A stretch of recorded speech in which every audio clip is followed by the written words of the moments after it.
এজন্য কেউ যদি নবীর ভালোবাসা এটা প্রকাশ করতে চায়, নবীকে মহব্বত করা এটা যদি কেউ প্রকাশ করতে চায়, তাহলে অবশ্যই নবীকে আনুগত্য করতে হবে, নবীর অনুসরণ অনুকরণ করা লাগবে। আল্লাহ নবী বলেন যে তোমরা আমাকে যে যত বেশি ভালোবাসবা, যে যত বেশি তোমরা আমাকে ভালোবাসতে পারবা, সে তত বেশি পরিপূর্ণ মুমিন হতে পারবা।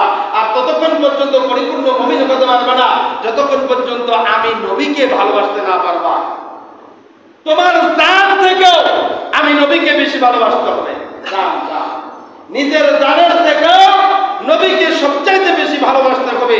যতক্ষণ পর্যন্ত নিজের জানের চাইতে নবীকে বেশি ভালোবাসতে না পারবো, নবীকে বেশি অনুসরণ করতে না পারবো, ততক্ষণ পর্যন্ত পরিপূর্ণ মুমিন হতে পারবো না। তো এই অনুকরণের মাধ্যমে, বেশি বেশি স্মরণের মাধ্যমে আল্লাহকে ভালোবাসতে হবে, আল্লাহ রসুলকে ভালোবাসতে হবে।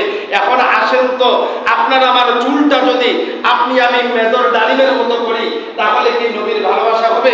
আপনার আমার দাড়িটা যদি ফ্রান্স কাটিং করি, আপনার আমার দাড়িটা যদি ইহুদি নাসরাদের কাটিং করে কাটি, তাহলে কি নবীর ভালোবাসা হবে?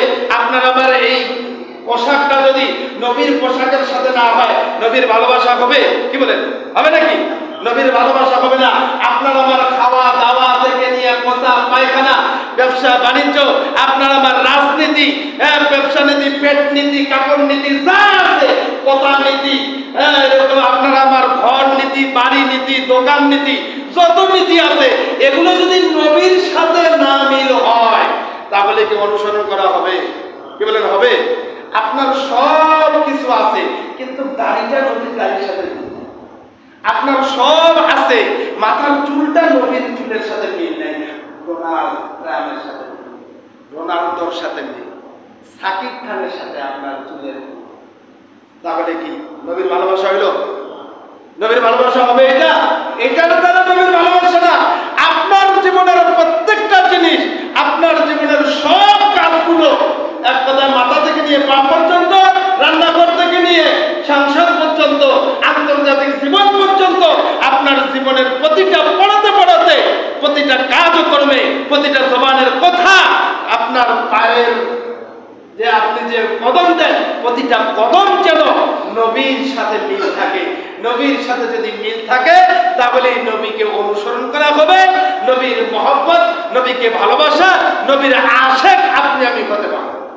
আর এর বাইরে যদি হয়, এর বাইরে যদি হয়, আপনার নামাজ আছে, নবী পাকের সুন্নত দাঁড়িয়ে আছে, মাথার চুলটাও নবীর চুলের মতো, আপনার পোশাকটাও নবীর পোশাকের মতো, কিন্তু আপনি যে পরিবার পরিচালনা করেন, এটা আপনি নবীর পরিবার পরিচালনার সাথে আপনার মিল নাই, এটা ইহুদি নাসারাদের সাথে। আপনি যে সমাজটা পরিচালনা করেন, এটা আবার নবীর সমাজ পরিচালনার সাথে মিল নাই। আপনি যে ভোট দেন, আপনি যে সমর্থন করেন, এটা নবীর সমাজের সাথে, নবীর সমর্থনের সাথে মিল নাই, নবীর সাথে মিল নাই। আপনি যে দল করেন, আপনি যে নেতার পিছনে ঘুরে, আপনি যে নেতাকে গ্রহণ করেছেন, দুনিয়াবি নেতা, এই নেতাটা নবীর নেতৃত্বের সাথে মিল নাই, নবীর সাথে মিল নাই। তা আপনার নামাজ, আপনার এই নবীর সাথে চুল, আপনার মাথার চুল, দাড়ি, আপনার পোশাক, এগুলো কোনো কাজ হবে না। এই জন্য একটা দিয়ে আরেকটা করবেন, হবে না পরিপূর্ণ। পরিপূর্ণ মুমিন হইতে হইলে আপনাকে আমাকে পরিপূর্ণই নবীকে অনুসরণ করতে হবে। যেমন ভাবে দাড়িটা নবীর দাড়ির মতো হবে, ঠিক তেমনি ভাবে পরিবার পরিচালনা নবীর পরিবার পরিচালনার মতো হবে। যেমনি ভাবে মাথার চুলটাও নবীর চুলের মতো হবে, ঠিক তেমনি ভাবে সমাজ পরিচালনাটাও নবীর সমাজ পরিচালনার মতো হবে। যেমনি ভাবে পোশাকটা নবীর পোশাকের মতো হবে, ঠিক তেমনি ভাবে রাষ্ট্র পরিচালনাটা, এটাও রাজনীতি করাটা, এটাও নবীর রাজনীতির সাথে মিল থাকবে। তাহলে আপনি পরিপূর্ণ মুমিন হতে পারবেন, পরিপূর্ণ আল্লাহ নবীর আশিক হতে পারবেন।